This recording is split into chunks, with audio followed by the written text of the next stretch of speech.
Okay, usually I make a lot of lighthearted jokes during my recaps, which I enjoy, but this episode was all about war, and there's really nothing funny about it. So let's just dive in.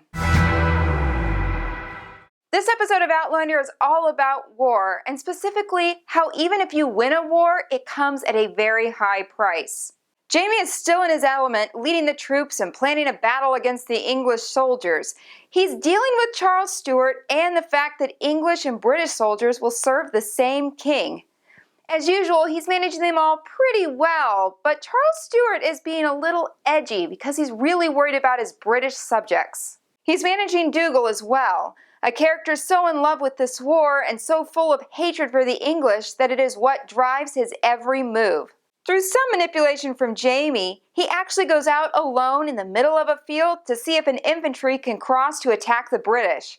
He gets nicked, but not hurt by enemy fire, and returns as his favorite, the champion. He wants the king's affection, and he also wants Scotland to win, no matter what the cost, even if it costs him a hat. Unfortunately, he is at odds with the king, who wants to lead the British and the Scottish as one nation, going as far as expecting Claire to help the British soldiers who fall in battle. Which she does, but Claire is dealing with her own hurts and battles and struggles. We already know from last week that she's dealing with some post-traumatic stress disorder and having to relive this war, but she's also carrying the very heavy burden of knowing the future. It's something I would never want. She knows when they'll win, she knows when they'll lose, and it's just heavy. There's no way to change it. Which brings us to Fergus. He was to stay with Claire during the battle, but he's on the precipice of being a man, and he really wanted to go fight. He thought he was big enough. But it turns out he wasn't.